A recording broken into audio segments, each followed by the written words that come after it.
And I must get rid of these parasites that have infested our solar system. Come on, baby! Yep.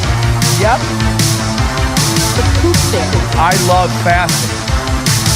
Surprise, motherfucker! It's all happening. I love this beat. Chocolate chip. Wow, that's big. Hello? Live from Command Center Alpha 1, it's the Our Big Dumb Mouth podcast. Hello. Now, here's your hosts, Midnight Mike, Jason Joe, a.k.a. Flametown, Wrong. and Gretchen. Wrong. Give them the love. Hey everyone, welcome back to another fun-filled podcast adventure. Hooray! My name's Midnight Mike. Over there joining us today is Charlie Robinson of Macroaggressions. Thank you, Charlie. Hello, how are you? I'm doing well. You just got done doing 2 hours over there on TNT Radio, and you still got some energy to come over here and help me, so I appreciate it. Big shout to Joe and Jen from Legit Bat that just joined me and are now watching the show, wondering what parallel universe they've slipped into as they drop off a radio show only to then see me on OBDM, which is probably weird. And also to Andy Rouse from the Deep Share. Thanks for coming on, my man. Talking UFOs, talking free energy, talking chemtrails, talking all that good stuff. I was listening to see what the Deep Share guy had to say. And especially when you guys are talking about Antarctica and Admiral Byrd versus the North Pole versus the South. And I'm kind of with Andy. Yeah, I'm actually a little bit more interested in the stories from the North Pole and the cataclysm that took place tens of thousands of years ago, and because that kind of goes to inner Earth. But I enjoy his take. I probably shouldn't invite him on, or at least do like another show and just talk to him, because he seems to know his stuff. He's great, man. He knows that. That's an area that I know very little about. That old European folklore, thousands of years of history of all of that. The fairy people, the all those amazing stories that get dismissed as being just nonsense. Like, oh yeah, that's nothing. And meanwhile, there's probably more to these stories than people are willing to believe. And of course, if they are true, then it opens you up to a whole new world of the way of viewing this planet and our history and all that stuff. And I'm into it, man, for sure. This is part of the problem with these subjects, like UFOs, Hollow Earth, all these weird conspiracies, is that if you really want to be well informed on this particular topic, whatever it may be, UFOs or whatever, I mean, you have to be fairly niche in what you study, because the area is so vast. It's tough to know everything. It's not just like going down one rabbit hole. You're going down multiple rabbit holes, and it consumes your life. 8 billion. 8 billion rabbit holes that you have to go down to get an idea of what exactly is going on. And like when it comes to UFOs, like the amount of stories, the information, it's so vast, especially when it comes to like abduction stories versus humanoids. Like I'm a generalist when it comes to this stuff. There are obviously people that are really well researched and focused on one particular area, and I just like to have too much fun and goof around. So I just sample, dabble here and there, and trying to get an overall view of what may be going on. And the skills that make you able to pick apart one component of it, maybe you're a physicist or something like that, they don't necessarily always transfer over to allow you to examine the other components of it, which is like allowing yourself to be a bit of a tinfoil hat wearer and say, well, listen, let's explore this, but you're so stuck in the science of physics, and you understand everything about that, and you're Bob Lazar, and you're talking about propulsion, and you know how all that stuff works. That level of thinking, that way of thinking, might preclude you from being able to go down and explore, like, hey, what if this is all interdimensional too? Like that. Yeah. So, you got to get goofy. You got to allow yourself to be goofy and to indulge in the ridiculousness of what this reality may be, or else you're going to miss an opportunity to learn something new, maybe dig up some old stories that were originally blown off to be as just folklore or just kind of made up stories, but there might be some legitimacy to it. But you blow it up because of your highfalutin education, and you're stuck up. You're probably an asshole. I've come up with this. I think the more educated you are and the more intelligent you are, the more likely you are to be an asshole. And it's like, yeah, that guy's really smart, but he's an asshole. You have a low tolerance for stupidity, and it shows. And your patience wears thin with people that ask dumb. You ever see Bill Gates get questioned about stuff, and he just is very dismissive, and he's just kind of a jerk about it? Oh yeah, that's because he thinks he's smarter than everybody else. He might smart be guy, but he might be. He might be, but his ability to being smart and being able to communicate your ideas are two very different things too, as well. So there's that. But so I love it. I love a good UFO story. I love getting into all that. I don't bring any particular knowledge to it. I'm not an experiencer. Never had a situation like that. Would love to, but haven't had that. I'm fascinated by it. I think that the phenomenon has been here for a long time. I'm more interested with why they refuse to acknowledge that this is a real thing. If it's actually happening and they have I could maybe understand the military side where they say, well, if we admit that this is here, then we really have no ability to defend ourselves against this, and therefore our $1 trillion a year budget maybe goes away. Or maybe doubles.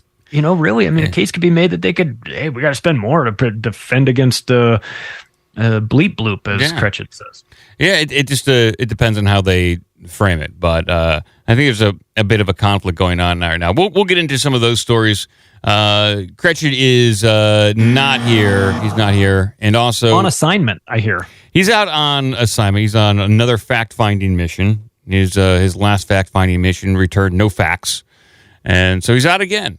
He's actually posting up some memes and GIFs on screen there. So thank you. While he's out with Tom Shibukuro. Yes, he's out having with cocktails Tom, at the Regal Beagle. Shimabukuro. Tom Shimabukuro. Yeah, maybe he's at the Regal Beagle. Not many people talk about that. I think that whole Regal Beagle thing was a Freemason operation. That's where they used to go down. Interdimensional portal. Yeah, probably. That's where all the Freemasons went down. All the 33-degree Masons went down there to summon interdimensional creatures at the Regal Beagle. Built on the ruins of an old Chuck E. Cheese. I'd watch that TV show in a heartbeat. Yes. Yeah. Big misunderstanding. Jack and Larry down there. Yeah. And their very complex relationship that they had. It's all happening. Yeah. Joe's not here either, but he did leave us a little bit of a message to kind of give us an update with what he may be doing. Here we go. Hey everyone, Joe here from the Our Big Dumb Mouth podcast. Sorry I can't be on the show today, but Cretchet and I are at the new Indiana Jones movie, The Dial of Density. We're playing the popcorn bucket game. It's a hot dog party. I love Harrison Ford. See y'all later. Remember, always alert. Wow, incredible. I remember those infamous last words. Joe, before he stroked out and died. He said a lot of stuff there. Very interesting things you're saying. I'm not going to be dishonest. I'm not understanding what you're saying. Yeah, we don't know what he's saying there. But amazingly enough, the show, OBDM, is so big. Sometimes we get celebrities to call in to promote their products or their latest entertainment venture. And believe it or not, Harrison Ford doing the rounds, and he decided to call in and give us a little message. Here we go. Hey, this is Harrison Ford. I'm here on the OBDM podcast to remind people to check out my new Indiana Jones movie. Maybe they'll finally kill me in this one. God, I just want to die. Kill off these damn characters. Anyways, I didn't kill my wife. There you go. He signed off with his famous line from The Fugitive, which is, I don't know if didn't he want to be killed off in Star Wars? Every movie. Yeah, I think for him to return to Star Wars, the Disney sequel series. He demanded to be killed off. I think he said, I'll do half a movie. You kill me off halfway through, and that works for me. Yeah, so he's back out on tour right now, doing all the press for Indiana Jones in the Dial of Destiny. Is getting high reviews from audience members, low reviews from critics. A lot of YouTubers are saying that it's just a pile of garbage and that they really made Indiana Jones fairly inept, old, decrepit, incompetent. And as an 80-year-old, you could probably believe that. But it's not the character that we know and love that we all grew up with. So I have to divert to some people that I know personally and what they think of the movie. And one of those guys is a longtime friend of mine, Mike. I went to high school with him. And he said, by and large, the movie is a fairly good send-off to Indiana Jones. So I think he gave it like a 7 out of 10 stars. It's not like phenomenal, but it's not as bad as what people are saying. So I will probably go see the movie, even though I don't want to. I will, because I do like Indiana Jones. It's one of those things. Charlie, you show your kids any of these movies that you saw growing up? Oh yeah. We've started and we've made some mistakes in doing it too, forgetting like some of the language stuff. But we started the process of introducing the 11-year-old to the old John Hughes films, Breakfast Club, and actually we didn't do Breakfast Club. 16 Candles. Breakfast Club's a little. Breakfast Club we're holding back. 16 Candles, Home Alone. The ones that were all the John Hughes, Chicago, Uncle Buck. Those are great, man. How old we talk? What's the age range? 11. She's 11. Okay, yeah. I would say Breakfast Club is a little too adult for We thought about that one, but we're like, that one will be a little bit later. But Uncle Buck works. Uncle Buck plays very well now. It's we've got you've got the Macaulay Culkin component. He's sort of that thread that runs through a lot of the John Hughes movies, and it's we're into that. I think there's still some value in these older movies. You wonder like, was this movie so great because I was 12 when I watched it, or is it just a great movie no matter what? And now after rewatching it again as an adult, it's just great movies. They had great storylines that worked for kids and adults. And if you can do that, that's a real talent where you can write a movie. Pixar's always been pretty good about that, except for the last couple that they've done when they got woke. But like to have a storyline that the kids were following, and then have from time to time some dialogue that adults kind of knew, kind of like an inside joke sort of to the adults that would make them laugh. That's a real talent that I think was there in the 80s. We're waiting to bring. I think the next one that we're going to show her is Goonies, because that's just the classic. Corey Feldman, absolutely. You got to introduce her to the majesty and magic of Corey Feldman. Absolutely, it's a good one to start off on. I think I was talking about this a little bit with my wife, is that the movies that we grew up with and 80s, 90s kind of stuff, they tend to be a little bit more slower paced. And I think what I mean by that is like the editing is not as quick as what happened in what really transformed in the late 90s. Now it seems like the editing is so quick in an effort to maybe make everything more like a trailer. That's what it seems like. Every movie has basically become a trailer, and there's not a lot of time to breathe with some of these newer films. And I think the last person to really kind of allow scenes to hang and to allow for extended dialogue, Quentin Tarantino is the last of like maybe the old school people that really appreciates long, slow, boring stuff, but in the end does pay off. Agreed. He understood the value of language and that dialogue. That's why, Pulp Fiction, people would say, it's so like the language is so over the top. It's like, yeah, but it's real. It felt. I don't know what it's like to be a hitman, to having a conversation. Trust me, with it's another real, hitman. Charlie. He got real dialogue in there. I know. The idea that they would sort of, pontificate about the naming of a Royale with cheese and, not having the metric system, a critic might say, well, what does that have to do with the movie?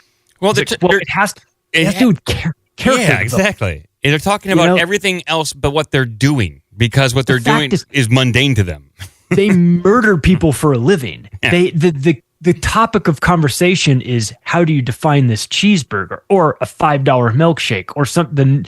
The little things that they don't mean anything, but that's sort of like, there's gold there. And I think Quentin Tarantino, though, he's got his. From what I've seen online, he does like tiny feet. That's right. Yeah, I mean, I'm not. I mean, listen, it's Hollywood, and there's some bad stuff going on there. But if you just take that out of the equation to the extent that you can, and just examine like the writing, the storylines, the hidden plots, the suitcase opens up that nobody can see what's in it, but it glows, or that whole thing. That's amazing, and I feel like we've gotten away from that. Now we're in the Transformers era, where it's like 3 hours of robots fighting. Yes. It's like I'm just not into that. That to me is not appealing. We're gonna hit some news, but I will say this: we're going to hit some headlines. I got a lot of headlines to get to, but I have tried to watch Avatar 2 at least 4 times. And today will be my 5th time to complete it. It's like a 3-hour-long movie. And this is James Cameron's alien, Native American kind of analogy, metaphor. And I will say it is extremely well crafted. Everything James Cameron does is really well made, and it's a well-told story, and it looks phenomenal. The action sequences and what he does with like the ocean fighting, the sea fighting, all that kind of like sea warfare is phenomenal. It's just I think that the story could be a little bit more dynamic, a little bit more interesting, but it is a supremely well-made film. It's just 3 hours is incredibly long, but it looks awesome. And so I will try again for the 5th time to complete the movie. Don't believe the 5.6. It may take 5.6. We'll see. Good luck. Do you want to do some headlines here? I got a lot of stuff. Let's do it. Let's see what we got here. Oh, I hit the glory hole right here. All right, the first thing on the docket is the air quality in the Midwest. Probably people who have been on Twitter or even walking outside your house, if you dare to go out there, have noticed that if you are in the Midwest, it ranges from, we talk about Michigan here, we're talking about Illinois, Indiana, Ohio, which is where I'm at, Pennsylvania, New York, and up through, like, I think some of New England. The air quality is horrific. That I get warnings on my phone. This is the first time ever living in Ohio that I've gotten a warning via my phone of poor air quality. The only other time I've gotten that was when I lived in Arizona, where we get alerts quite frequently. Now I'm getting them here in Ohio. Now I've been told that this is because of all the wildfires in Canada, all those Quebecian wildfires. All that smoke has gone up into the air and it's remained stagnant, I guess, and then now it's just kind of permeating down through here, making our air extremely toxic. Charlie, do you know anything about this? You're in Colorado. You don't care about this problem, do you? Well, we had it about 6 weeks ago with Canadian fires that were happening in a different part. They were more like Alberta area, and they were coming straight down, and we were getting a lot of that smoke, and it lasted for like a week. It was very unusual for where we are now, but it reminded me of growing up in Southern California when it would get to be like late August, and if you lived in certain areas of Southern California, you'd get a lot of smog, and it would get kind of like captured and baked in, and we would have unhealthy air advisories, and we'd have to cancel sports practices, football practice, stuff like that, because it would just be impossible. So it had that same feeling to me It hung around for a while, for a week, and then it went away. And then you got the fires in the East Coast that really hit New York, turned New York orange and all of that stuff. I think we all know what's going on.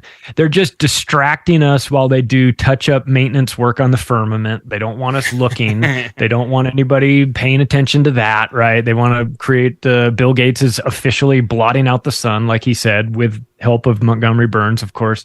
And they're doing it. It's all happening. So the mainstream story is that the reason why that there's poor air quality is the fires, and that within this poor air there are traces of formaldehyde and I think benzene. Now, people who are doing air quality readings with their own readers are noticing this. Like, well, how the hell are these chemicals being put into the smoke and the air that we're breathing now?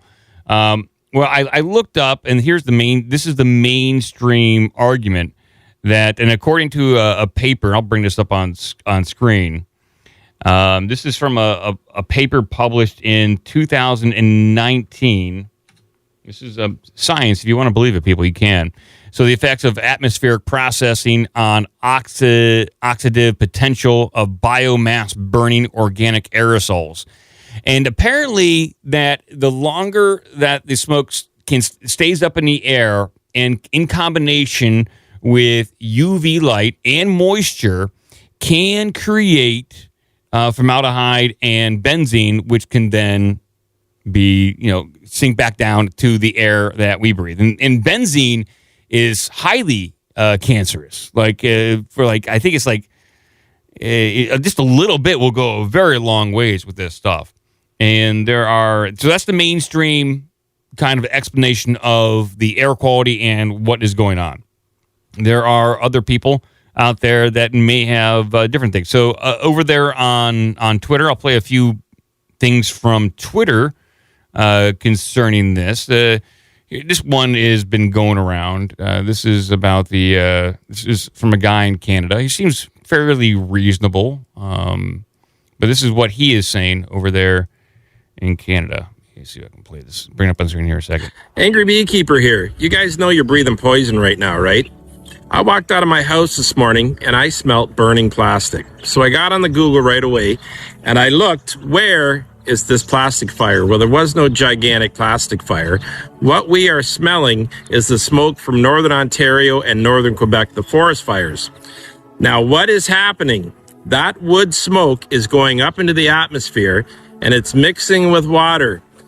Ultraviolet radiation from the sun is causing chemical processes to turn it into formaldehyde and benzene. Yes, I said formaldehyde. We all know what they use that for. That's right. And benzene causes cancer at 4 parts per billion. Exactly. I typically like to make TikToks and spread love and joy and prance around and talk about bees and all things good, but I'm sorry, guys, this TikTok is not about that. The best we can do is stay in our homes with the windows shut, run your air conditioners. That's all I got, guys. So pretty much another lockdown is what he's recommending. So that's pretty much the mainstream explanation, and I don't really have anything to counter that. Now, there is another TikToker, and you have to ignore the voice in this. This person, for whatever reason, decided to put like a cartoon voice on their presentation here. So ignore that. It kind of sounds a little weird. But if you're just listening at home, just pretend it's like Elmer Fudd that's talking here. But here, I'll bring this up on screen here, and we can take a listen to her and what she has to say. Is even close to that shape. I had to find out, where is this? Okay, so I pull it up. Like, excuse me, that is perfect. That is a perfect circle. And if you notice anything around it, it's very gradual, okay? So what she's describing is the smoke or the haze, and what she zooms into is like this perfect circle. It could be due to sensor malfunction, or it literally could be a perfect circle, and she's going to zoom in to see what is there. That is natural, like air moving, how, gas and fumes move. But what about that? there's nothing gradual about that, okay? Like, these people are dead. They're dead. They're not breathing. Because look, 500, we're supposed to be at 50. No, there's something wrong. There's something like, it'd be like walking into the storm while you're playing Fortnite. You just die. Okay? But I had to find out what's in the middle of this. Let's see. So I zoom in, and right here, you see this little main road? Okay? It has a unique turn there, okay? And to me, that's the middle. You can be your own judgment, okay? But to me, that's the middle. I have to know what's there, right there at that turn. I'll show you. This place that just happens to be the size over 100 football fields, okay? It is a major electrical plant. It's the biggest in its region. And it is right there at that turn. You can look it up, James Bay Road, okay? Right there. Why is that in the center? Okay? Why is it in the center? And I even went down farther in the rabbit hole. And it's this building apparently is at the center of the worst possible air quality according to the maps. So they measure the air quality between 0 and 500. This is in the 500 range where this power station is located. So here's James Bay Road. Okay. I was like, let's see what else is there. Okay, I'll show you. So here's James Bay Road. Okay, you go that way, you go towards the electrical plant. All right, but I noticed this bad boy. What's that? Does that not look like a road that goes into or under the ground and disappears? Okay, I zoomed in. Yeah, confirmed. Road goes in, goes out. What's there? Okay, I followed this road, which is nowhere close to that location, by the way. It's far down the road. There's no signs. And there's just signs that just says, protected area, protected area. What is that? Why is it in the center of the circle? Explain me. So I don't know. She's just a TikToker, but sometimes you get some gold. Sometimes you get interesting information out of this. And what she was pointing at, it does look like some sort of entrance into either a deep underground military base that could easily accept 2 different tractor trailer trucks side by side, or it's just like a large, very large convex dirt hill. I don't know. What state? This is in Quebec. Oh, okay. This is in Quebec, where the fires originated. So interesting. I don't know what to make of this. I'm still on the fence about whether or not the fires were organically started or on purpose. It's immaterial at this point. We're dealing with it, but if it was on purpose, then they're still dealing with it at this point. They haven't been put out. So let's start with the premise that they want us all dead. Sure. And work backwards. How would you go about doing that? Well, you could have, I don't know, train derailments with chemicals and then light it on fire. We've done that earlier this year. Yep. You could start random wildfires all over Canada and do that. It seems like there's also the justification to create some sort of scientific measurement of all this smoke and say, listen, this is what's going on. This is going into the atmosphere, climate change. We know they're pushing that stupid narrative like crazy. So, there's going to be some tie-in to that.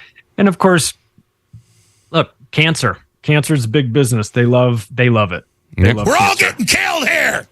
Yep. And it's been going on for a while, and benzene in the atmosphere sounds perfect. That's summer of 2023, the summer of benzene. That's what they called it. Yeah, if people may not remember, but the East Palestine train wreck, which polluted a good chunk of that area, then they burned that off, and God knows the complete outcome of that to all the farmland in Pennsylvania, West Virginia, all natural fresh water through the Ohio River. Who knows? We still don't know the complete aftermath of this. Now we have to deal with this, and then now it's raining here in Ohio, so whatever's in the air is coming down and onto our fields and our gardens and crops and everything. So it's just we're all getting killed here. We're all getting killed here. Yeah. Enjoy You're it. Enjoy dead already. Enjoy the taste of your genetically modified tomatoes soaked in benzene and arsenic. I'm just ignoring it, is what I'm doing. I got to keep living my life. I'll have a pizza, and I will watch Avatar 2. Okay, that's all I got. I'm going to do that. I'll hang out with my wife and my dogs, and we'll try to be as happy as possible. But that's just some current events right there. We'll move on and talk about France a little bit, because that place, it's burning. Yes.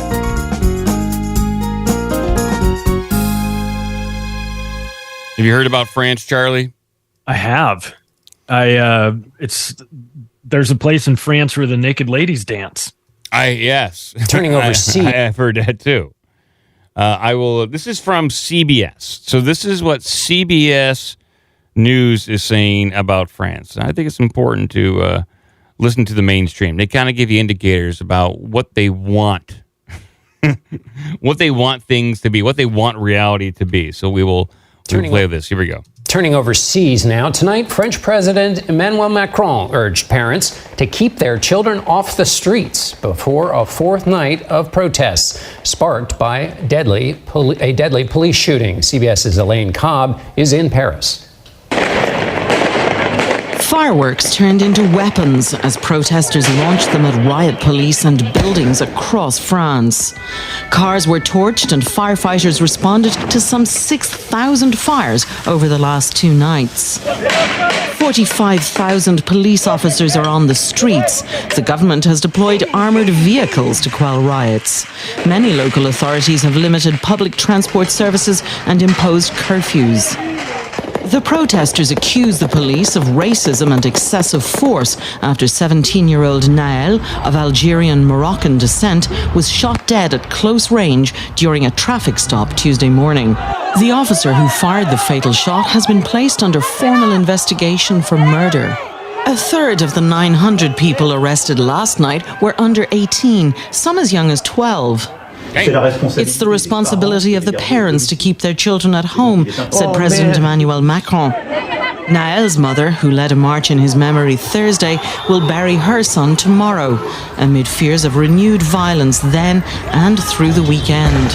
Elaine Cobb, CBS News, Paris. So it does seem a lot like what happened here in America in 2020 during the summer of love, as what people call it, with the BLM protests. How do you say George Floyd in French? It does seem like that. Now, I've seen some other footage from these protests. They're riots at this point because they are actively looting stores, and I've seen a few people. They're in possession of machine guns. Yes. They're in possession of machine guns, and they're trying to figure out, you see them like on the street, how to use them. So it seems like this has gone past protests. It's gone past just looting. I think once you pick up a machine gun, you've entered into a new phase where I think it's just considered rebellion at that point.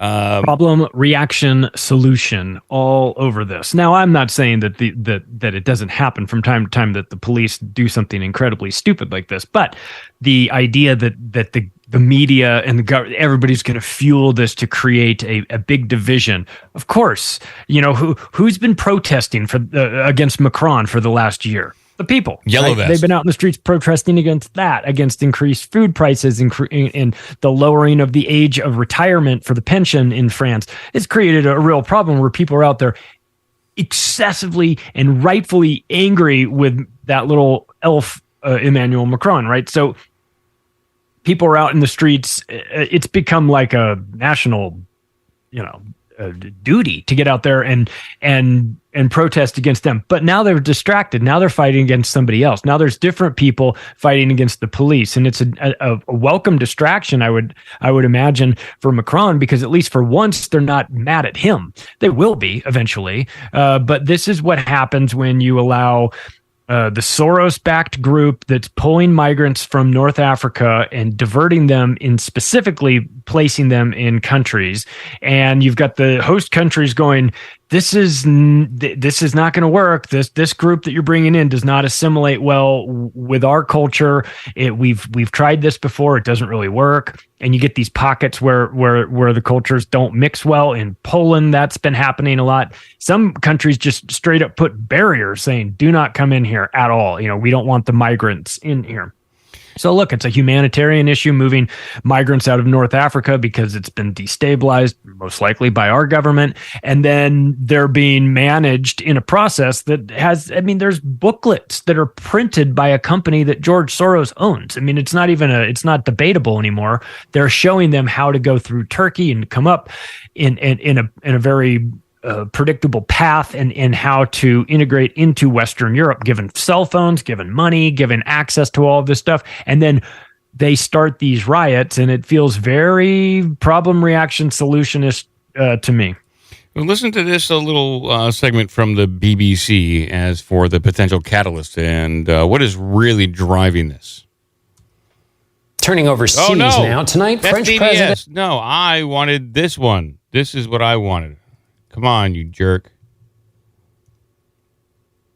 In France and from some police unions to do exactly that, whereas the left and far left in France are saying he hasn't done enough to deal with the social problems in housing estates like this. So he's under fire politically and on the streets of France. He talks about getting the situation under control, but there's no sign of that right now. And Katja, very quickly before we leave you, in terms of motivations, the conversation has moved on somewhat with allegations, I think, by Monsieur Macron himself, saying that social media is playing a part now in inciting that violence. Is there any clear indication as to how this is being coordinated or who's leading social media some of these riots and these protests? And people are now saying, it's moved on from the death of Niall and it's more gratuitous now. Well, no, it's not moved on, if you like, but if you talk to youths here, they'll say, we face discrimination by police every day, but nobody listens to us. When it's recorded, when someone holds up a phone and records it, it's irrefutable evidence. And what you have here about the killing of Niall was that originally the policeman who shot him said that he felt that his life and the life of his colleague was in danger by Niall. But when you had a look at that video, it clearly was not. And I think that helps trigger the outrage in areas like this, just like we saw after the death of George Floyd in the United States a couple of years ago, where a white policeman put his foot on the neck of George Floyd for 9 minutes, after which... I don't think he put the foot on, right? I think it was the knee. Maybe she's just misspeaking there. Yeah. But there they go. They're blaming, they're saying social media was really the catalyst here, which, it is the catalyst for a lot of different stuff, but... It reminds me of Rodney King, of course, too. Yeah, sure. Because the cops get caught on a hidden camera doing unspeakable things to somebody that was hopped up on. Who knows? He was on a lot of different stuff. Yeah, but 6'5", 260 pounds, gets out of the car fighting 5 cops, and they beat the hell out of him, and it causes a huge problem. I went through the riots. I was living in South Central Los Angeles in '92 when the Rodney King riots broke out. I got the hell out of there as soon as possible because you don't want to stick around. There's no reasoning with the mob. You can't explain, well, actually, let's get into the nuances of immigration. No. This is going to... there's righteous anger. The police are shitheads. They've always been shitheads. That happens not just in America, but everywhere. When you give the state the monopoly on violence and authority, they abuse that power all the time. So these things happen constantly. But there's also a secondary component to this, which is that there is a forced immigration that's happening by the powers that be, using this Clower and Piven strategy of overwhelming the system and just destabilizing it by creating chaos, by injecting people that aren't from that region into that region all at once, that don't have the same cultural values and ideology. And the existing people that are there don't appreciate it. The new people that are coming there don't feel that they're being taken seriously. And it always creates chaos and fights. But of course, that's why it's being made to happen. If they wanted it to not happen, they would make it not. They wouldn't have made it so easy and they wouldn't have forced the EU to accept all of these refugees and create this crisis. And of course, it takes a while to do it, but once you've got the pieces in place, all you have to do is get the red ants and the black ants in the jar and shake that jar up and get them fighting with each other. And it's pretty easy to do once the pieces are there. And that's, look, France today, London tomorrow, because the same situation's going on there, and there's big problems with integrating these cultures in a method that's just a little bit too too quickly or inorganic or inauthentic, where you're actually like busing or boat loading in tons of migrants and then forcing them to interact with the current residents. It always leads to chaos. It's part of the plan. Yeah, it just seems like it's just a destabilization technique, and it seems to be working. I wonder how Macron's going to get himself out of this one. Or I also wonder, like, what deal did he not sign in order for him to have this happen to him and on his watch? They were ignoring the yellow vest for a while, but it's tough to ignore this. So what did he not do to have this kind of amplify? Because there are ways. We know that the intelligence communities, almost every major intelligence community, has their hand on Twitter, social media, and they can de-amplify stuff if they think so, or they can amplify things. And how much control do they really have over like stories like this? To where it really did galvanize, and there are people on the streets now with guns. Now they did say they arrested right around 1,000 people. But is that enough to really put a dent into what's going on? And they arrested people from ages like 12 to 18.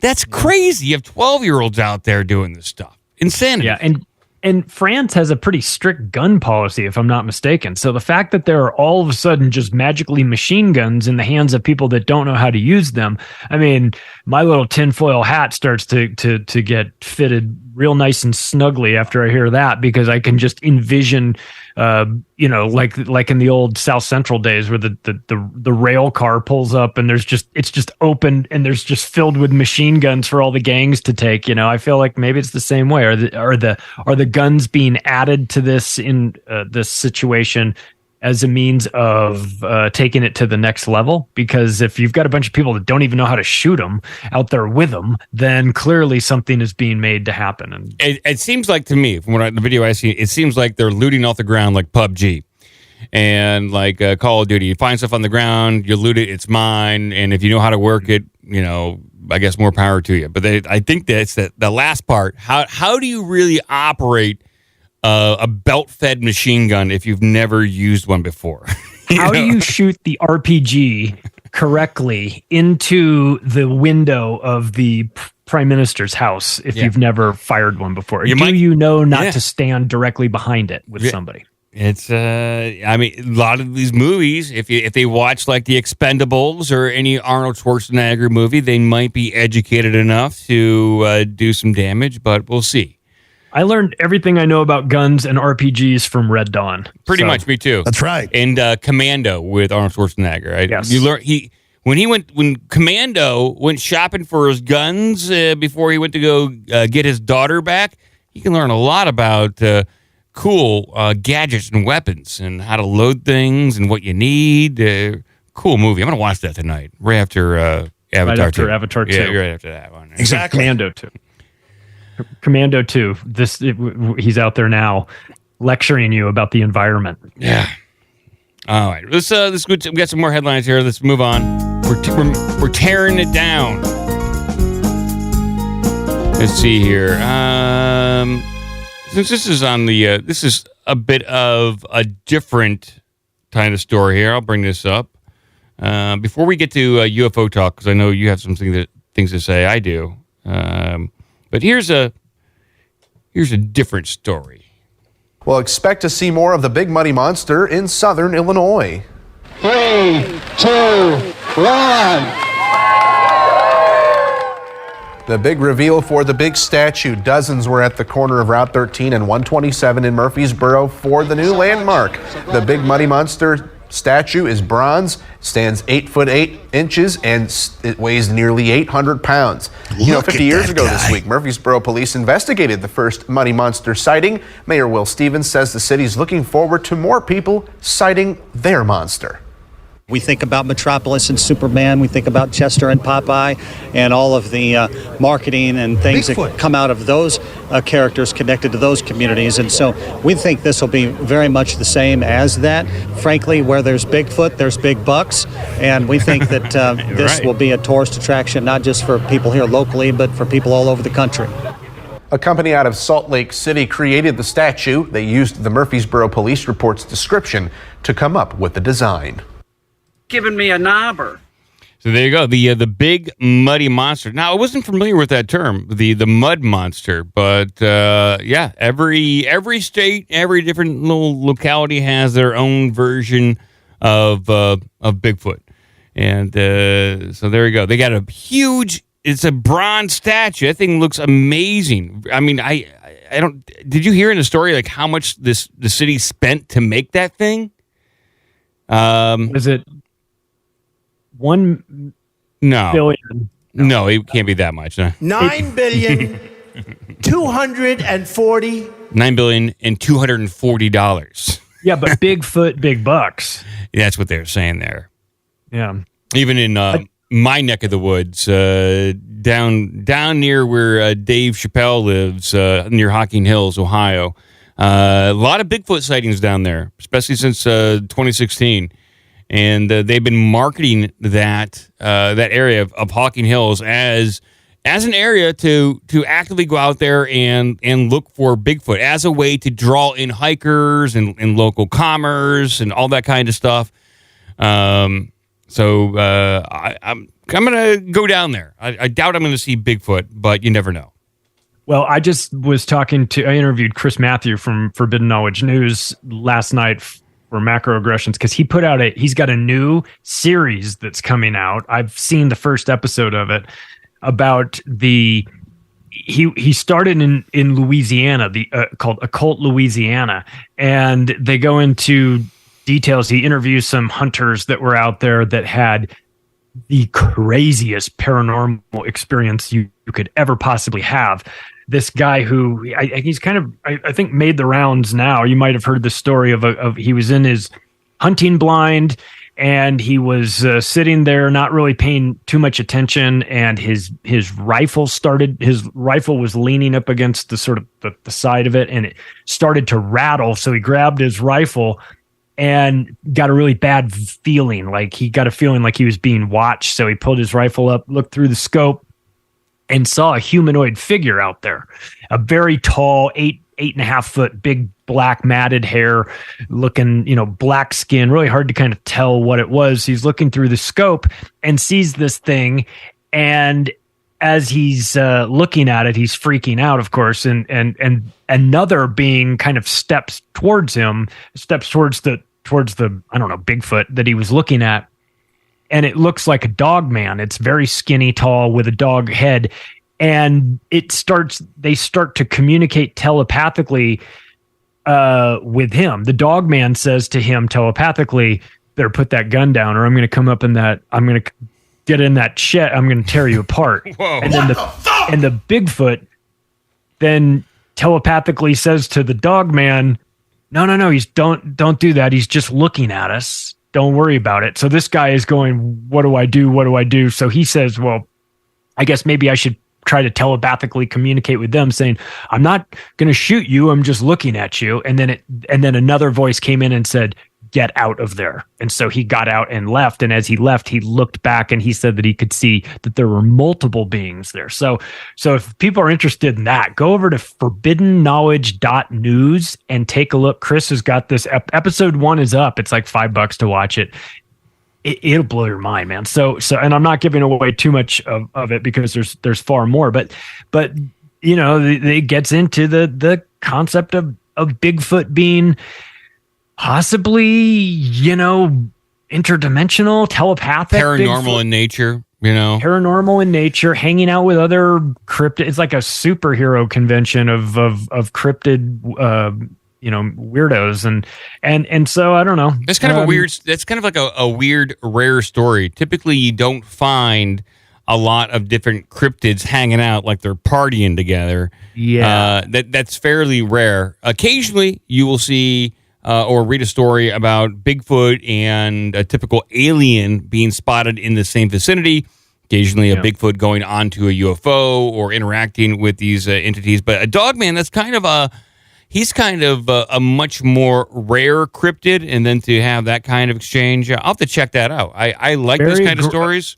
Yeah, very aggressive dogman, being very aggressive. You and I both obviously are connections to Tony Merkel. He did Expedition Dogman, went out into the woods and interviewed a guy who had an encounter when he was younger, in which his dog saved him. Got into a fight. The dogman picked his dog up and just threw it against a tree. That is the craziest story, because you can as the guy retells that story of going out hunting raccoons with his dog, his trusty dog that he's known for years, and for him to encounter that dog man, you can hear it in his voice, like how that memory scarred him, it traumatized him, not knowing if his dog lived or died during the struggle, not knowing if he was going to survive it, and then going back home, talking to his dad or grandpa, and trying to go back out there and find his dog.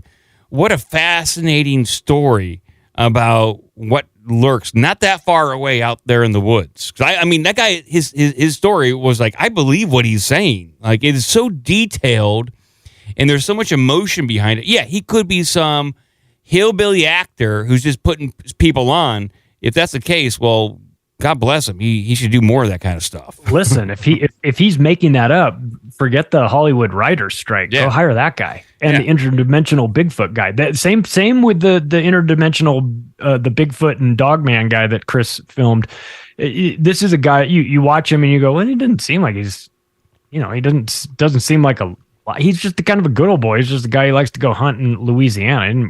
But after this, he said that he told Chris he felt something like kind of snap almost in his brain, like something pop, where he felt like after that moment, he was way more inclined to have these experiences. He started having multiple unusual experiences that were beyond Bigfoot. So I don't know. I don't understand how it all works. It's easy to be dismissive and say that this is all nonsense. And you see the old Bigfoot footage of the guy, and people want to fake that stuff. But listen, Bigfoot, big money. They ain't kidding. Yeah, that is true.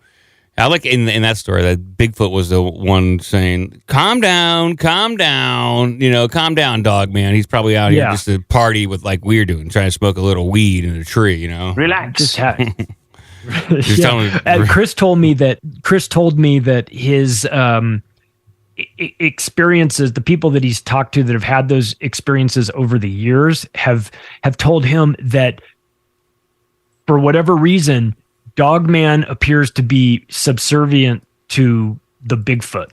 The Bigfoot are able to kind of tell the Dogman to calm down. It probably angers him.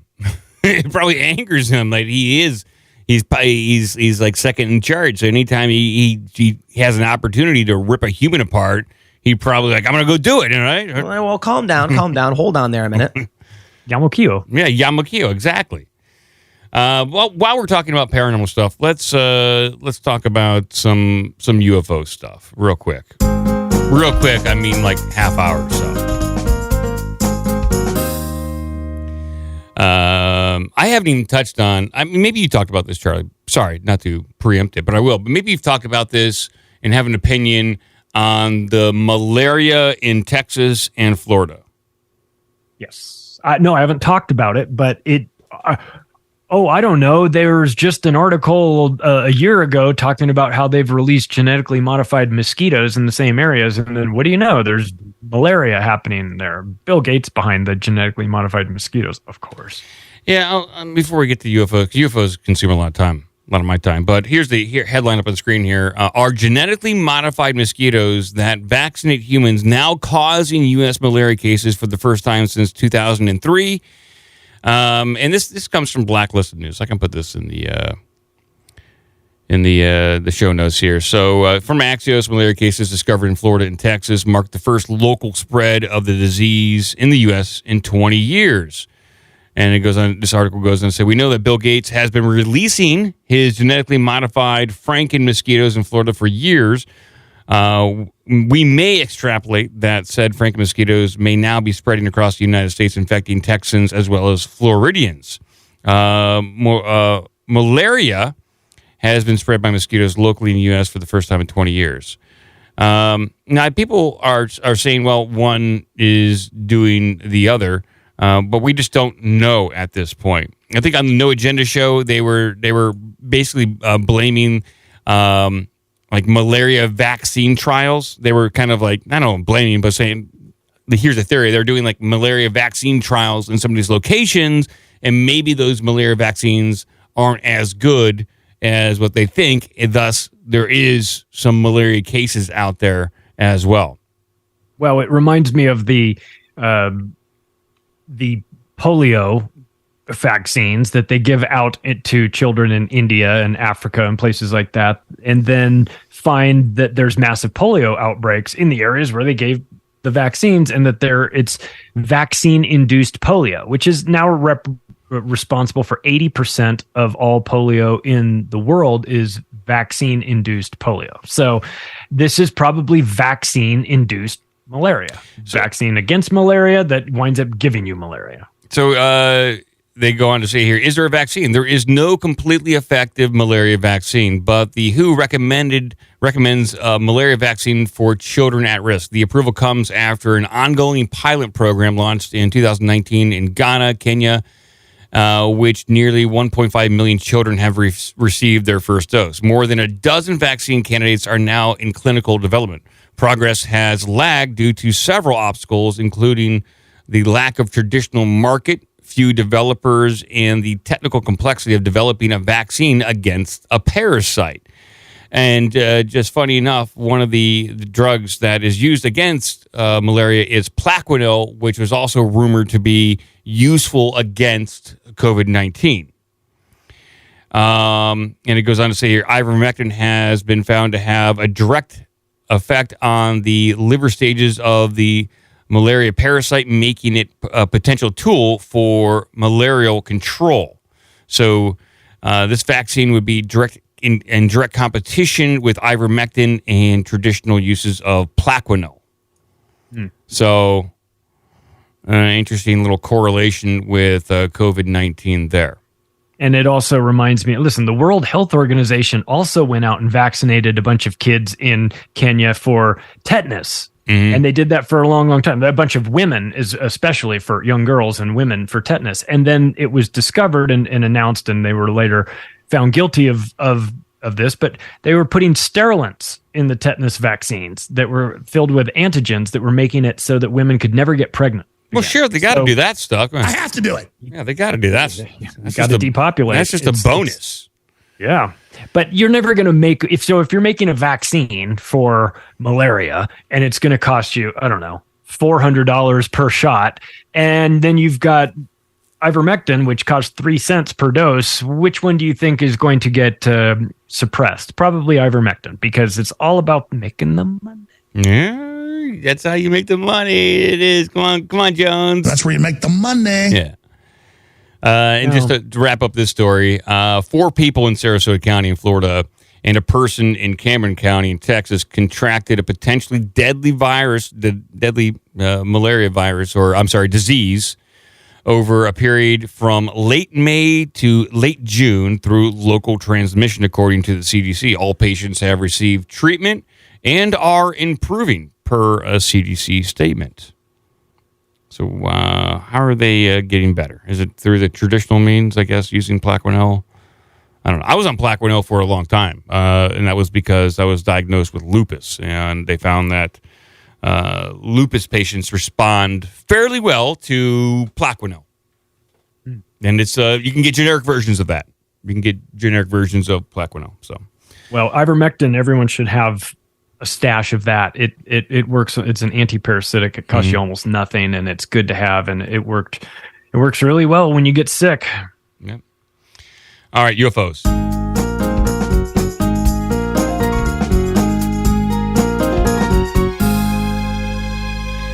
We're damn close to Project Blue Beam here. Very close here with everything going on. This is from the Daily Mail. UFO fever grips Washington. Republican congressman says UFOs may be ancient civilization as Senator Marco Rubio worries craft retrieval program are being run by internal military complex that is accountable to no one. So Senator Marco Rubio basically saying that there is a deep state. There's a deeper state. And I'm glad that he's finally getting wise to this. This is something that the UFO community has been speculating about for a long time. That pretty much since like Roswell and the rumored formation of Majestic 12, that these crash retrievals were squirreled away to military bases and then given to defense contractors to reverse engineer, and that this has a special level of clearance and access, and that the president, the Congress, the Senate pretty much don't need to know the ins and outs of what's going on here. They don't need to know what we're doing over here. We just have to keep doing our thing. And it's been like that for 60 plus years. I was just going to say, Marco Rubio is 6 decades late to the party. Yes, he is. UFO fever appears to be gripping Washington after a series of extraordinary claims and revelations from lawmakers this week. Claims of illegal hidden UFO crash retrieval programs operating within the shadows were made public this month by Air Force Intelligence Agency veteran David Grush. He's the whistleblower from the debrief. Congressman and Marine veteran Mike Gallagher let loose on his theories on the mystery this Tuesday, suggesting UFOs might be time-traveling craft piloted by humans from the future or from an ancient civilization. So very fascinating that this is all coming out and it is being taken fairly seriously.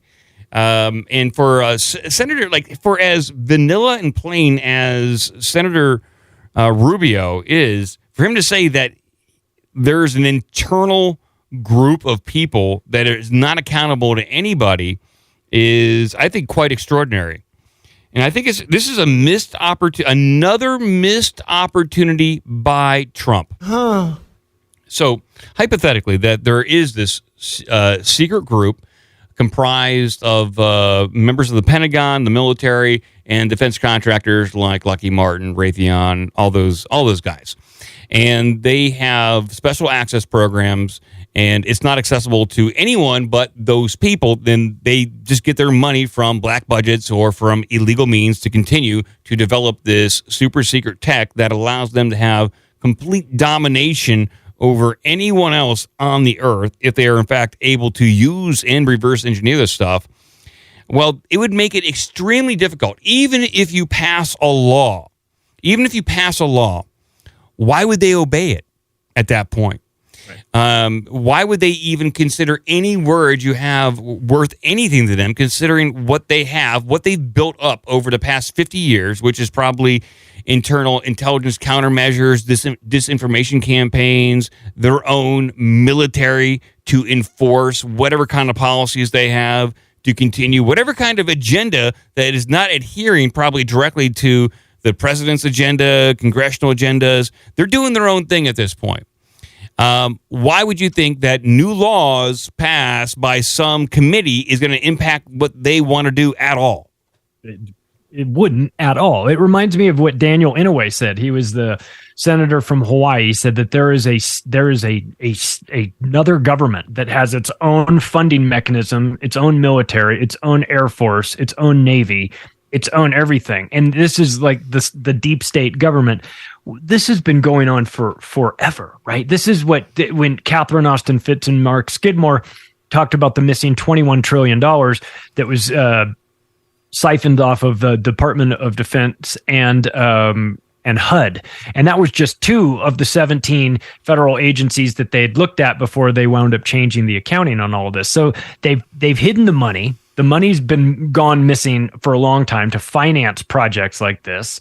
They are completely unaccountable. They have their own funding mechanisms. They don't need approval from anybody. And yeah, if you have technology that is indistinguishable from magic, then what difference does it make what the laws are, right? You become, you're a god now. You're in charge of this now. The only problem is there's limits to how much of this they can disclose without it becoming obvious that they are in control of this crazy technology that nobody else has. So they can't just drop it all, and make us all aware of it all at once. So it has to become incremental. That's why it seems like we get this technology 40, 50 years, a generation or two later, is because they can't just use it against you right now, or else you'd know they had it. So it's got to be sort of subtle.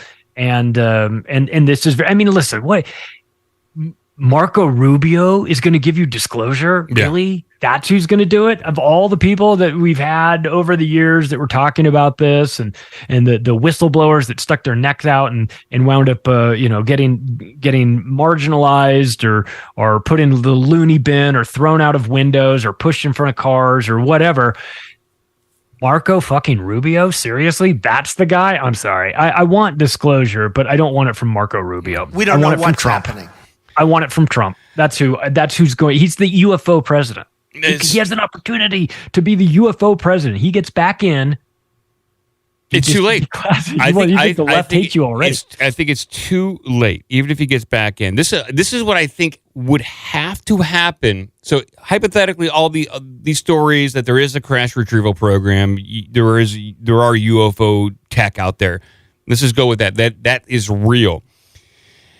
He had an opportunity in 2017. What you would have to do, I believe, you would have to get a very loyal group of special operations people like Navy SEALs, Green Berets, Delta Force to be on your side. You would need live TV coverage, and you would have to physically and personally visit these sites, these black sites yourself, to get any sort of transparency. You'd have to do it live on camera and reveal all at the point of a gun, or it's not going to happen. If you're going to ask these companies and these people to reveal information that they've held secret for 60 years, they're going to give you 1% if they feel like that's what they are legally obligated to give you. Beyond that, we're not going to get the full story.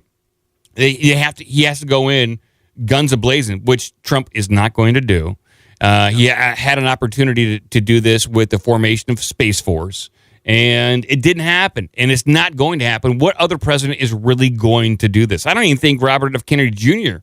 I don't know how well versed on the UFO subject he is, or if he cares that much. He should care if he's a big environmental guy, green energy kind of person. Well, then look to UFO tech to solve your world's problems.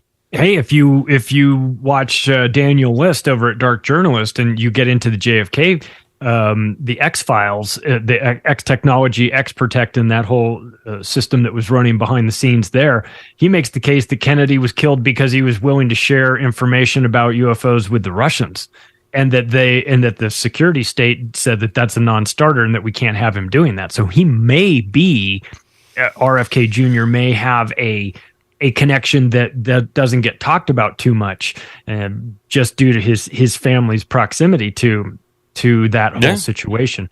But also, listen, if you're the president and you're going to actually do some sort of disclosure like this, you better have pancreatic cancer and 6 months to live and be on a suicide mission, because they are going to murder you for sure. So you better know that your days are numbered to begin with in order to go down this rabbit hole. Because if you start talking about this stuff, I mean, this is the no-go biggest zone. Secret. It is. Yeah, this is the secret. I mean, look what they're doing to Trump over the documents now. I mean, and that's nothing. Like attacking Iran and those documents, like, of course, everyone wants to attack Iran who's in the Pentagon. they dream about it all day long, and they're talking about like this document that they have is some big deal. No, the UFOs and the tech that they don't talk about, that's the real deal. Yeah, for sure. So here's a little audio from Russ Coulhart. He's an Australian journalist. He's been on the UFO wagon for quite a while. And it's tough to really know with all the stuff when it comes to like Stephen Greer, some of the journalists, the Times. Like there are so many different avenues for the UFO angle. Which one is real, or none of them? It could all be BS. All these UFO stories, everything that we've ever read, could be part of an elaborate psychological operation just as a cover for what other kind of tech that they're developing, whether it originated from Tesla or all that kind of stuff. It could be one elaborate cover story. And there are certain UFO investigators that have come to that conclusion that the entire UFO story is BS. I don't think so. I think there's more to it, just simply from what Jack Valet has documented throughout the ages. But here's Russ talking about crash retrievals and what some of these companies may be doing. Well, expect to see more of the big money monster. I click copy, and then I click paste. Not the muddy monster. Clean yourself up. This is Russ. Here we go. Play the clip, please. Ross, we really appreciate your time. I want to get to some user questions. Firstly, I want to thank. We've had some really generous super chats. We'll get to those first. So, Carlos, thank you for your super chat. And his question: don't you think 180 days is too much time for contractors to clean most evidence of crafts and the reverse engineering? Excellent job, Ross. I admire your courage. Carlos Barboza from Uruguay. I do have a worry about the duration of time that is passing before the aerospace companies have to come forward to reveal the technology that they either do or don't have. I will tell you that I am aware of at least one aerospace company that is actively making moves to try to divest itself, allegedly, of one craft that it possesses. Wow. Divest itself, like they're going to drop it off at the Goodwill or something? Mm-hmm. Like get it, Salvation Army, put it out by the curb. Someone will come CarMax. get it. They're going to trade it in. I mean, we don't want they this want thing a new anymore. minivan. Put it by the curb, by the trash. Someone will come pick it up. I mean, it's so how do you Take dive? this TR3B off my hands. It's used, We don't low need- miles though, well taken care of, but It's- I just can't afford the maintenance on it. Like new, but selling as is. Yeah. Okay, let's listen to the rest of this. How are you going to divest yourself? Okay. And if you think about it, think about the legal implications. Have a read of the legislation. If you're an aerospace company and you've divested yourself of an object that you've had possession of for 60 or 70 years, are you then legally obliged to reveal that all this time you've secretly been holding it?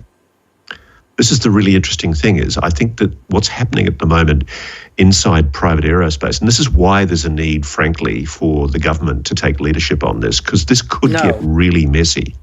Because one of the other issues, Matt, I know for a fact is one of IP. As a lawyer, I was trained in intellectual property. It's an area I take a great interest in. And I do think that if a firm, for example, was vested by the government 50, 60, 70 years ago, let's just say these allegations are correct and a private aerospace company was gifted technology 50, 60, 70 years ago, and that technology is still in their possession and they've been spending billions of dollars trying to develop it. On what basis can the government assert any kind of property right? Right. I'm on their side.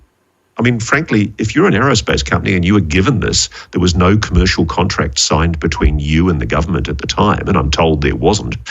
And essentially, if all you're doing is quietly accounting every now and then to some faceless general for what you're up to and showing them the latest tests of the technology, on what legal basis can the state assert any kind of property right over that technology? Ross, they can do it, and I mean can't they just assert something like eminent domain, but for IP, or that this is so super sensitive they could just say it's ours and we're going to release some of the stuff to the public. And I guess there is a bit of a conundrum there, because obviously you don't want everyone to have free energy tech, but maybe you do. I don't know. It really depends on what this technology is. Yeah, that's right. It depends on the technology. If it's free energy, what you don't do is you don't do a YouTube video saying, I have a free energy technology machine that I might release if I ever decide to, because then your car will blow up. But if you've got it, then you just make 100 versions of it and distribute it everywhere and just take your hands out and say, I want the technology out there so that it can never be destroyed. I'm not looking to patent it. The last thing in the world you do with your free energy device is go to the U.S. Patent Office. Yeah. That's not what you do, because you go, oh yeah, I want the intellectual property on this. That'll get you killed for sure. Like if you got like a black hole generation machine, you probably don't want everyone to start just creating like black holes in their backyard. That's a nightmare and will kill everything. Right? Black hole. And it's not a good idea. It would just kill everyone. But some of the stuff I could see, like free energy. Across the board for everyone. Let's just make it happen, and let's move into the Star Trek future that we know we want. We know we want it. Yes, this is all very interesting. Yeah, well, they talk about clean energy. You want clean energy? How about free energy? Yeah. How about that lasts forever? But then what are the ramifications of that? When everybody's got free energy and everybody can do whatever they want, what does that do to the economy? That it remakes the economy? And listen, it makes you ask the question, who knows about this? You see Saudi Arabia that has 600 billion barrels of oil underneath its ground starting to pivot away from oil. Why? I understand you're diversifying yourself, but are you diversifying yourself because you know at some point oil is going to become irrelevant and you're going to need to make sure that you've got economic zones and ports and airports and things like in tourism, and that you're not dependent for 40% of your revenue like Saudi Arabia is off of the oil and gas industry, because at some point the cat will be let out of the bag and everyone will get this stuff for free. So it makes you wonder, like, who knows what at this point. Yeah. Well, they're making moves. So very fascinating. And there's just so much there. What do you say, Charlie? Do you want to open up the phone lines a little bit and see if anybody wants to call in? Oh, yes, absolutely. Let's see what's going on out there. You guys can call in. Go ahead, take the phone. 614-388-9109. We'll have the phone lines open for a little bit. We have a lot more stories. I know you brought a lot of headlines here, Charlie. We're going to get to a good chunk of these. And we also have some Hulk Hogan news, too, if you can believe that. No, I can believe that. I also found a story about a jetpack guy. I'm sure you can believe that as well. I saw that. Caller, you're on the air. Hello, Mike. It's me from Beyond the Grave. Who's this? Well, I'm not quite sure, actually. I haven't really thought of it. You kind of caught me on the spot. I got a little boxed in. Yeah. It's just Roadblock, man. I'm just messing around. Hey, Roadblock. I just want to say, hey, you guys are doing a great episode. I like how you kind of highlighted the Project Bluebeam thing, which is kind of what I've been thinking over the last couple of days with the Vegas stuff and a couple of these little drip releases. But then you really caught me off guard with the formaldehyde and benzene thing earlier. I was like, another lockdown plus Project Bluebeam.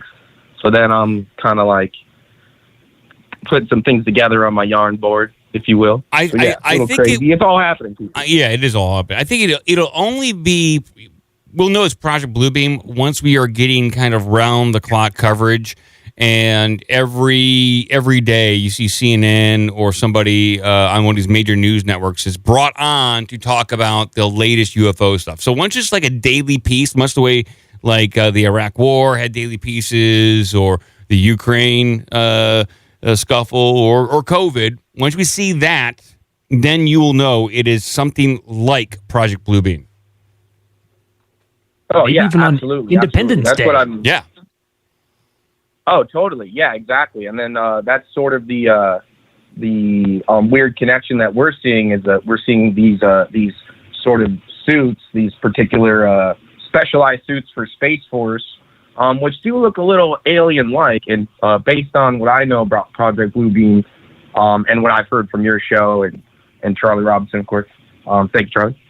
It's like they're going to basically do exactly that, where you're going to see nothing but smoke and fire, but not an actual, like, beam. Like, then we'll see lasers coming in, but not the actual gun or the thing that's firing said laser. So it's going to be pretty interesting. I I mean, we do know that they have holographic or hologram technology as well. So it's probably not too hard to do some deep fake AI or create an image, literally, similar to what we did with, the Northwood stuff, 9/11 happening, probably with another type of craft, I would imagine. But yeah, it's interesting what's happening. Using smoke, I just wanted to highlight that. Using smoke is the most cost-effective way of obscuring images with special effects, and when you're trying to obscure the most difficult or the most intricate stuff that's tough to replicate, use smoke, use fog. It's commonplace in comic books and in movies. Totally. It saves money. Well, interestingly enough, when you say that, a lot of the technology that they used for the Imagineers in Disney for the Haunted Mansion was literally just light and fog scattered in a certain direction, and then boom, now we have a ghost. So that's classic. That's like 1920 stuff. Yeah. So I'd also mention that the company that did if you remember about 15 years ago, there's a video of the humpback whale that's jumping out of the floor of the basketball, like a high school gymnasium. They've got all the kids in there. They make a humpback whale jump out and roll and splash water all over the kids. It was all holographic. It was done by a company called Magic Leap. And Magic Leap is partners. They're partners with the World Economic Forum, just so you know. Oh, wow. Oh yeah, a lot. Yeah, interesting. Yeah, nice connection there. Absolutely. 100%. But that's all I got. I don't want to take up all your time or take up any of the other callers' time. So go ahead and blow me up. And can I get it's all happening, people? But that's it. Thanks, yes. All right. Take care, man. Your phone's bad. You too. Let me see if I can get the "It's All Happening." Do I have my "It's All Happening"?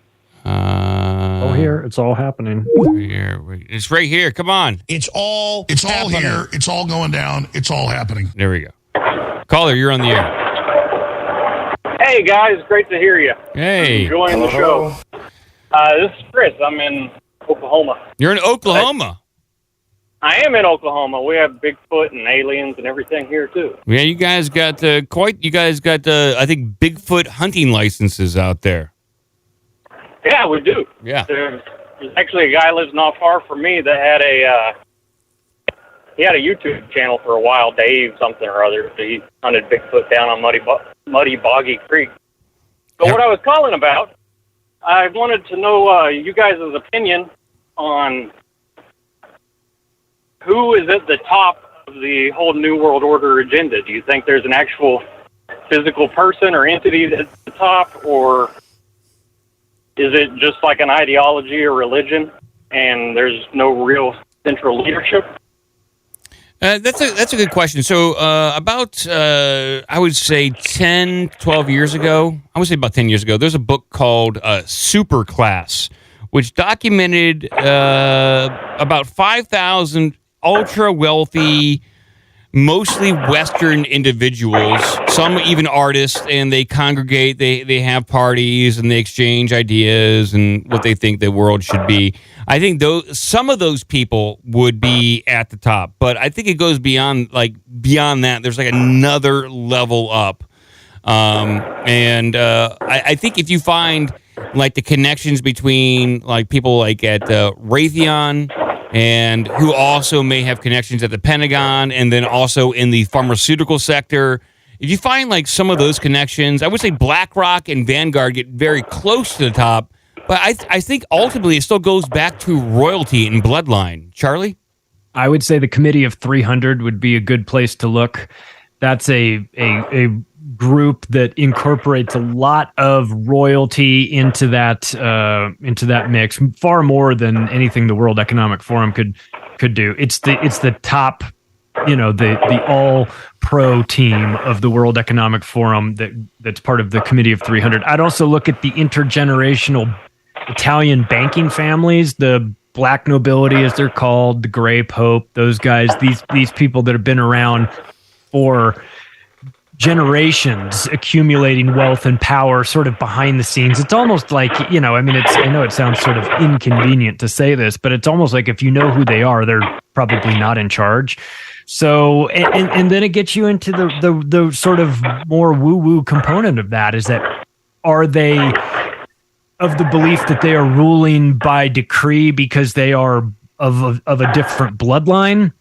We know that the royals are deeply involved and interested in blue blood and the bloodline component. They don't like that to get watered down. And so it lends itself to, taking you down some rabbit holes where you're talking about, are these non-human at the top that are, hybridization with some humans? Are they giving them control? I don't know. It's, when you get up to the very, very top of it, it gets very murky. But I'll tell you this, and if you want to just look at a good group, I mean, by good, I mean the worst people in the world. The Committee of 300 would be a place to start, because you're going to get a list of people that are deeply involved, not just in the United States, of course, but Europe and Asia, and a lot of people that are in high positions. Like a guy like Eric Schmidt, who used to run Google, who's now running AI for the Pentagon. He's a member of the committee. Al Gore, guys like that.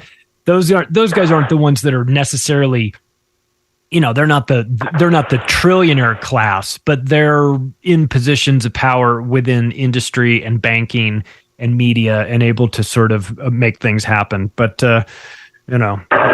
hey, caller, it's a good question. Hey, caller, Are you washing dishes right now? I am driving an 18-wheeler down a dirt road. Oh, wow. Awesome. Hey, can you give us a little honk? All right. There you go. Yeah. That's awesome. Fantastic. So the Committee of 300, you say there's a list that you can find publicly of this? Oh, yeah. Yeah, you can dig around and find the Committee of 300's list. It's more exclusive than Bilderberg, but if you were thinking of it like a Venn diagram, there'd be overlap between some of the members. You'd find some of the high-ranking Bilderberg members part of this. Kissinger's a member of the Committee of 300, guys like that. Okay. All right. You don't think that clearly they have an ideology. You don't think there's anything above that? It's all human-controlled, or I don't you under know. the impression that there's something above that?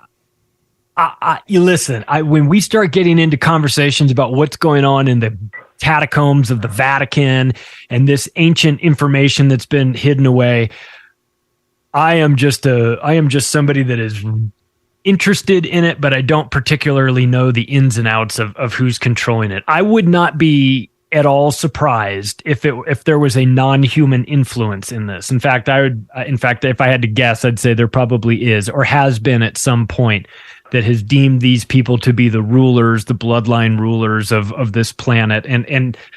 But again, gun to my head, do I know who is exactly in charge? No, I don't think anyone really does. No, it's all speculation. Yeah. All right, It's all I happening, appreciate though. you guys. This has been an ongoing conversation between me and a friend of mine, and I really do appreciate your input. All right, man. All right, you can blow me up. Take care, man. All right, take care. We'll see you. Oh, yeah. I got one, too. Take care, man. All right, we'll see you. When you kill a Bigfoot in Oklahoma with your hunting license, do you strap it to the hood of the car? What is the protocol? I think you got to show it off. Yeah, absolutely. You got to. It's going to stink to high heaven, but you got to show that thing off. Got to. Caller, you are the last one on the air. Hey, what's up, guys? It's Lifeline. Hey. Hello. How are you doing? We're doing well. How you doing, Lifeline? I'm pretty fine down here. Where you at? You're in Chile, right? I'm in Chile. Yeah. It's nice to see Charlie. I listen to his podcast too. Oh, good. Thank you. I just wanted to comment about the fires in Canada. Sure. I think it's pretty blatantly obvious that they were caused by humans. I mean, you can't really start that many fires at the same time. That doesn't happen naturally. It did look like they were all started within like a 3-hour period, and it seemed fairly coordinated. I would say 70% intentional, 30%, Mother Nature. Right. And that same thing happened down here in Chile. If you remember last year, we were talking about flaming rabbits. That's right. You did have flaming rabbits down there. What was the rest? Did you guys have formaldehyde in the air like we do here? No, we had not lockdowns, but like prohibited activities, I guess you could say. Like kids weren't allowed to go outside for gym class, things like that. Yeah. But the reason that at least here in Chile, they start fires like this because the logging companies have their forests insured by the government. So they're insured against burning. So if they can intentionally burn them, they can get a head start on planting new trees. I don't know if you know how the logging business works, but only what I see on TV.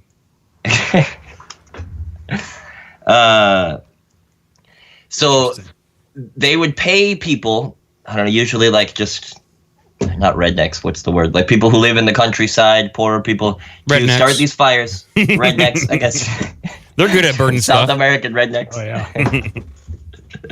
And they are good at lighting fires. Yeah, they're the best. Give that to them. They got some great bonfires out there.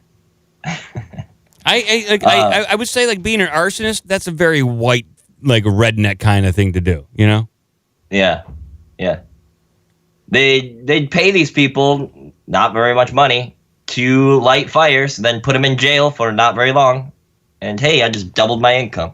Wow. So they were basically patsies. Like, yeah, on the download, we're going to pay you a little something. Go out there, do it. We'll jail you for a few months, but then we'll call you next year. We're going to burn our own crop. Okay.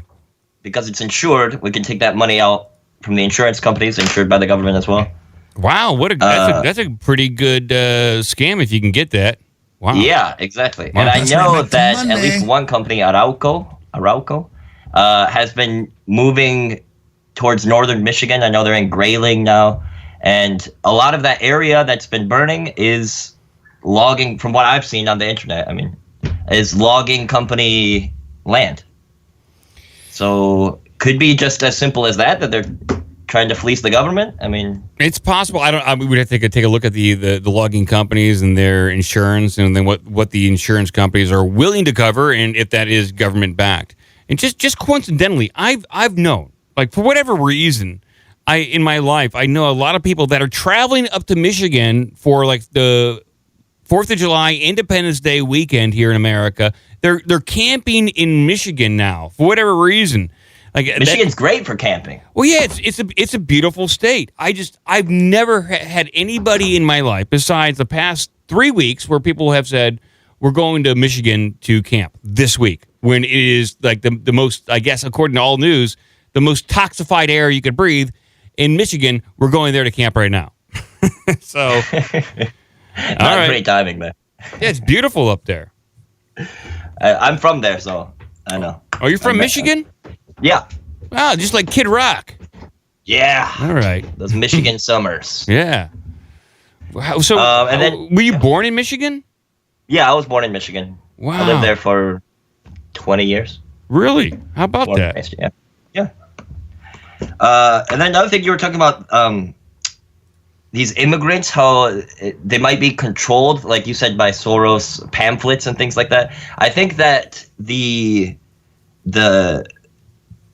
social media aspect of that is huge. I can speak Spanish now, so I've been on a lot of these Spanish-speaking things, like, I don't know, Haitians in Chile group. And it seemed like they were able to control this huge group of people, which were Haitians in Chile at the time. And I don't know how they got the word of this, but all of the Haitians in the country lined up to get their documents on the same day, at the same time. How does that happen? It doesn't happen spontaneously, you know? It takes a lot of coordination, and it takes a lot of NGOs to do that, to get everyone on the same page. Very difficult to do. I think it's just manipulation. All these people have smartphones, if not iPhones. Yeah. I think that could be too. Anyway. All right, Lifeline. We got to move on, buddy. God save the Queen, man. God save the Queen. That's how you end the call right there, with the immortal words from our President Joe Biden. Yes. God save the Queen. Yep. I'm very proud of my son. Yes, me Should too. be. He smokes crack like nobody's business. Did you hear that John Solomon, the reporter, discovered that Joe Biden has a secret phone? A secret AT&T phone that costs like right around $300 a month, and that the reporter John, he just called it, and Joe Biden picked up. You wouldn't be tempted to just call that thing all day long and make him insane? I'd be crank calling that thing all day long. Hello. Just doing crazy, weird stuff. Like Your phone's bad. Just tell Joe Biden. Right, just Alex Jones is, guys. Biden goes storming into this. He throws Alex Jones has been calling me nonstop on the burner phone. He keeps telling me my phone is bad. Your phone's a little muddy. Get up close to that receiver. He keeps telling me that he can't hear me. Your phone's overmodulating. I heard the first part of what you're saying. Just back off a little bit. He keeps giving me directions on how I should talk into my burner phone. Yeah, that's. I mean, and I guess the reporter John Salmon turned over all of his findings to, I guess, Congress. So we'll see. I'm what sure happens. they'll get right to the bottom. of it, I'm sure. too. I'm sure. Yeah. Have a clean phone line and don't cuss. Exactly. Words of No wisdom. promises.